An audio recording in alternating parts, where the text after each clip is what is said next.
channel. So ito, gumawa tayo ng tutorial para sa mga nalilito at sa mga hindi makagets dyan kung paano mag-update using files. So ito, ginawa natin video para step by step ay malaman nyo. Basta panoorin nyo lang siya na maigi para kung paano kayo mag-update ng hindi mabubura ang inyong mga save. So ganun din, papakita ko lang din sa inyo ang video na ito kung paano ilagay yung bug fix na nilapag nating link sa ating channel at sa ating page. So ganito, unang-una po is pupunta tayo ng Nixword Virtual or JD Virtual. So same process lang naman sila. So punta tayo dyan muna. Then halimbawa, no, kung may mga naka-save kayo or may mga binago kayo roster or nag-save kayo ng bago, gawin nyo lang po, unang-una, pupunta lang po kayo sa virtual backup, then backup, tapos pipindutin nyo lang po yung NB2K23. So automatic po yan, nag-backup po tayo ng save. So halimbawa, yung mga MC nyo or mga kung may association or roster kayong binago, backup nyo lang po. So after nyan, pag na-backup nyo na po at nag-N0, long press nyo po yung inyong NBA. So clear data. So kahit clear data nyan, hindi nyo naman po mawawala dahil naka-backup na po siya. No? Na-backup nyo na po siya dito sa virtual backup. So after nyo clear data, punta na kayo ng Z-Archiver. So mabilis lang to guys, no? Kung intindi nyo maigi, sundin nyo lang, Z-Archiver.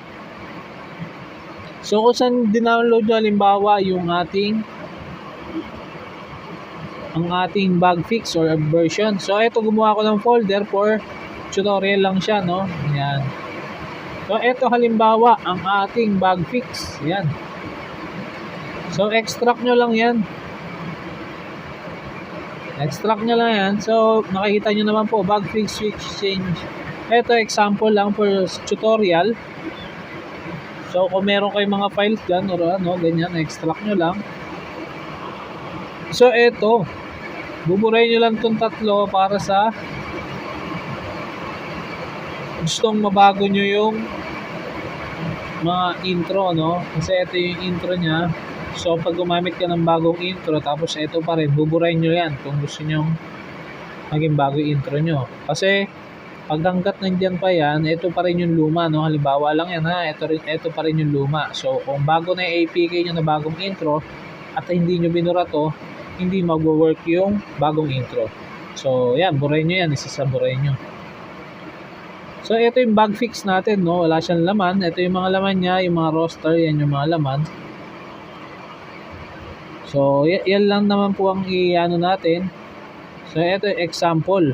Example is ito yung roster. Sample file. So halimbawa ito. So ayan, no, na-extract na natin, no. Punta muna po tayo sa Android data. Tapos com.nixword or JD Virtual. So pasok dyan. Emulated 0. Then virtual backup. So ito yung ating luma, no. So kung gusto nyo files lang yung kukunin nyo, mamaya explain ko rin sa inyo guys, no. So ito, buburayin na natin. Buburayin ko na siya. So gusto ko bago, no. Bago. So buburayin nyo.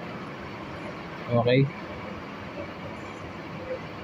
So after nyo siya mabura, balik tayo sa folder kung saan bumagsak yung download natin. So dito tayo sa sample. So eto na yun guys, eto na yung bug fix, no? Yan ang pa-copy natin ngayon. So lagay nyo lang muna siya sa ibang folder para hindi siya magko-conflict. So eto siya, nilagay ko muna siya dyan. Tapos balik kayo dun sa folder, burayin nyo to, oh.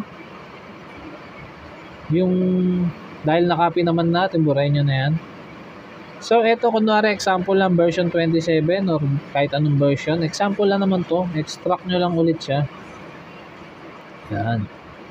So pagka-extract nyo, pupunta lang kayo sa files. So kukunin nyo yung ito, sample lang to guys, sa sample file for tutorial. So kakopy natin yan. Then back, back. Tapos, ito yung bug fix na folder natin, doon nyo siya nilalagay sa loob. Yan. Tapos files, then paste nyo lang siya. Guys, take note, no? So, lahat ng kung gusto nyo mga magbago ng update na hindi mawawala yung yung save nyo, copy nyo lang po yung mga files na yan, pinakita ko po sa inyo, yung roster or MC. Tapos i-copy nyo lang po siya sa bago nyo or sa luma nyo, no? Sa mga yung mga mag-update lang dyan, kukunin nyo lang po yung mga files nyan. Tapos ipipaste nyo lang po. So halimbawa na na natin, ilagay na natin. So copy lang guys, huwag nyo ika-cut kasi mag-error siya. Tapos balik na tayo sa Android, data, tapos virtual, balik tayo ron.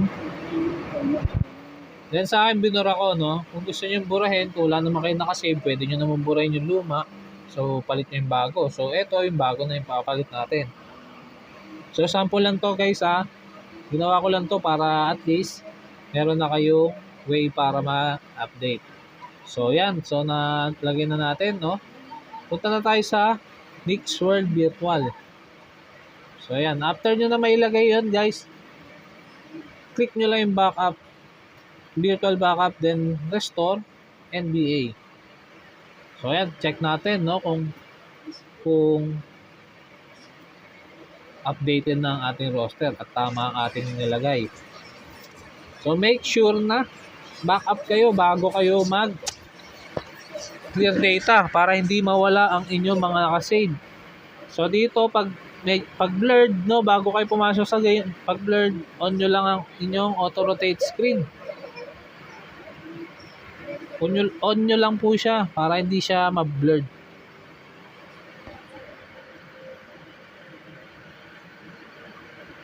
So guys, panoorin nyo na maigi ang ating tutorial para wag po kayong malito. Kasi pag di nyo pinanood ng buo, malilito po talaga kayo.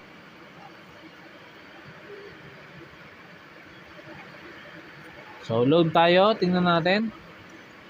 So ito yung ating nilagay, no, na file. So work nga siya, no, gumana na siya. At bug fix na rin yan.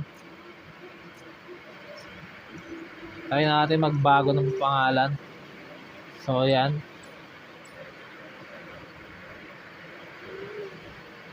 So ayan, no, pwede na mabaguhin yung pangalan yan. So ayan. So ganoon lang guys. Ganoon lang po ang pagta-transfer ng files at pagkukuha ng files or mag-update ng files gamit ang virtual backup pang restore and backup. So hanggang dito na lamang po. Sana naintindihan nyo ang ating tutorial para sa pag-update ng files using Nixworld Virtual or JD Virtual gamit ang virtual backup. So hanggang dito na lamang po at sana nasundan nyo na maigi ang ating tutorial.